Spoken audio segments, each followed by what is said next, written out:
Before we get into today's video, I wanted to talk about one of the best ways to save money on Evony packs. We all know that buying packs is the best way to turbocharge your growth, and it's always better to save money while getting the same rewards. US customers can get 25% back on all Evony purchases made through the Amazon App Store. To take advantage of this awesome deal, follow 3 simple steps. Number 1, install the Amazon App Store on your Android device or BlueStacks emulator. 2, download Evony through the Amazon App Store. And 3, purchase packages in Evony to get 25% back in Amazon coins. Additionally, this time, Amazon has provided a mechanism to pre-register to avoid any payment issues. The link is in the description of the video. I've also put the link to this website in the description of the video. This website includes QR codes to download and buy Amazon coins and an in-depth set of instructions on how to get Amazon App Store set up. Make sure to take advantage of this amazing deal while it lasts. Hello everyone, welcome back to Optimize Evony. I wanted to do a quick video today with some updates that Evony has just released in the latest version. Uh, some kind of small ones, but then there's also one that's kind of has some big implications for Battlefield, SVS, PvP style notifications and stuff like that. So let's get into it. The first one is pretty simple. Basically, instead of having this to manually claim your gems on the bottom here, it now will actually just return them to you. Which I don't know why it didn't do that before. It was kind of dumb. It should have done that all along, but now it looks like you get both of these things, but you really only get the gems back. This is what I had bet on, and that was the amount. But yeah, pretty small there. Not really going to change your gameplay all that much. The bigger update is when it comes to the alerts for incoming scouts and rallies and stuff like that. Basically, if you go to your watchtower here, click on military info, you now can pick these alert settings. So you can basically choose, hey, like I want to only be notified if I'm scouted by a a 45 level monarch. This is a little bit weird to me. Like, who cares really about the monarch level? But I don't know. That's fine. Basically, these are going to be eliminating some of the extraneous notifications that you get when someone's scout bombing you or solo attack bombing you, like, with one troop over and over again, stuff like that. This is what this can be used for. So again, here for solo attack, you can set a monarch level. Again, I don't think that's particularly useful, but what you can do is do troop power. So I mean, it's really annoying when you get when usually it's a T1 trap that starts just attacking you with one troop over and over again, really because they're just trying to annoy you enough into attacking them. Um, I I pretty much never give in to that because I think it's really dumb that they do that. And so I might have attacked them before that, but I certainly won't once they start attacking me with one troop. But this will allow you to basically hide that. You'll still get the reports and everything like that, but you won't get like the red flashing thing come up or anything like that. Uh, so yeah, you can set this. Let's set this to like, I don't know, 100 power, and save that. And then uh, again with rally, you can do troops power, monarch level for the rally initiator. So this might be nice to be able to avoid having things show for ghosting troops. Although honestly, like it's pretty easy to just like click into the notification and click hide or don't show this again. for that particular rally, and I kind of like being notified for all the rallies. Uh, but one of the things, this does actually kind of change some of the dynamics for how certain alliances play, because a lot of times a an alliance um, will set a rally, and let's say they're trying to run you out of ports. They might not actually send that rally, but they'll like scout bomb you, solo you, something like that to try and get you to move. And this makes it so that okay, you can know that it's a solo, not a rally, not a solo, or you can know that it's a scout, not a solo or a rally.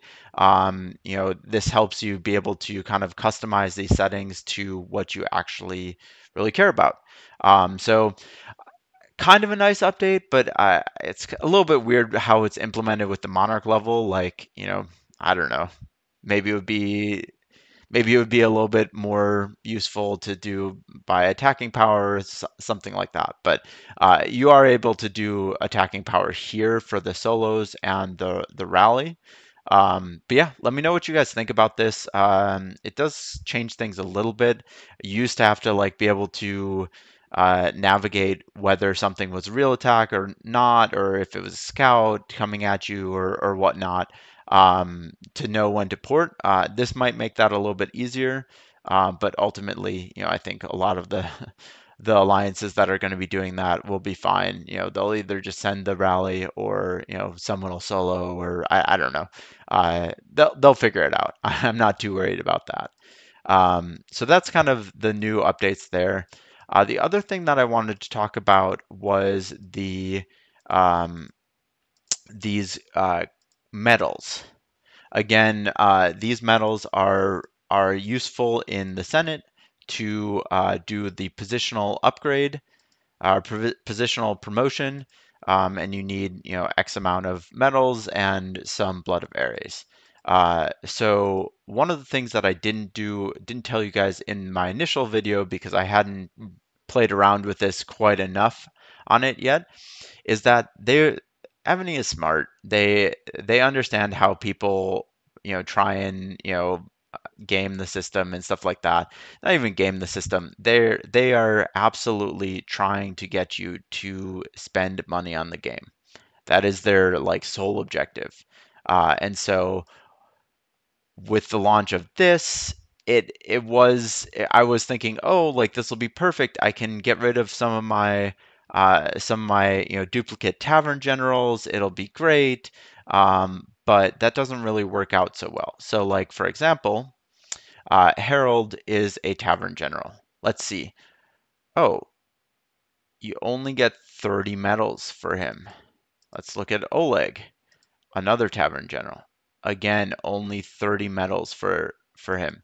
And the amount that you need to upgrade is like 5,000 or 8,000 for those first two levels. And so that's really not worth it. So basically to optimize uh, for how you're actually getting these medals, I would recommend you basically they basically make it so that you have to do a general that is not in the tavern. So for example, one of the nice things is that it's really just the ones that are available in the tavern. So Rage King, I have a number of him from spinning the wheel and stuff like that. He does give you 6,000. So, a crazy amount of increase from a tavern general, even though I got him for free.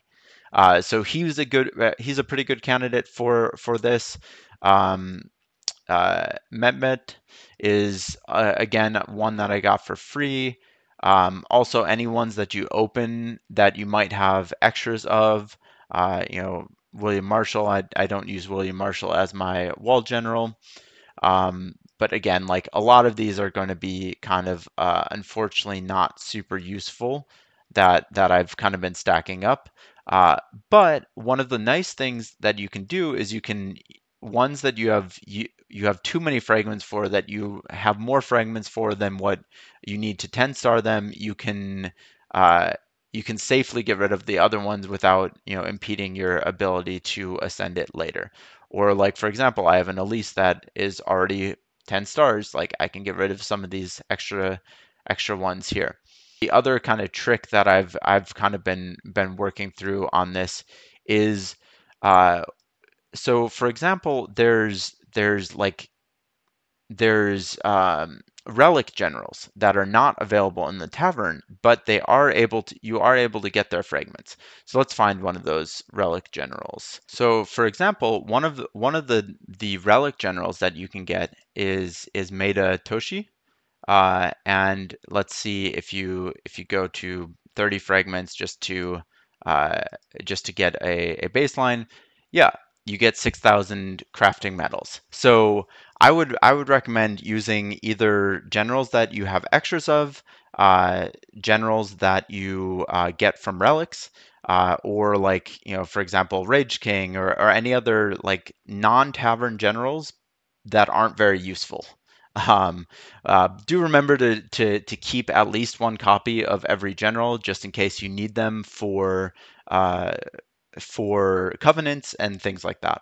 But yeah, just wanted to kind of talk through some of that stuff so that you're not wasting a bunch of tavern general fragments and not really getting much for them.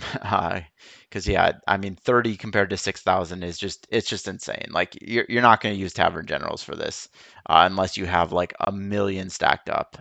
But even so, if you have a million stacked up, you probably have a bunch of fragments for non-tavern generals sitting around as well. But yeah, thanks for watching. As usual, please remember to like and subscribe, and I'll see you in the next video.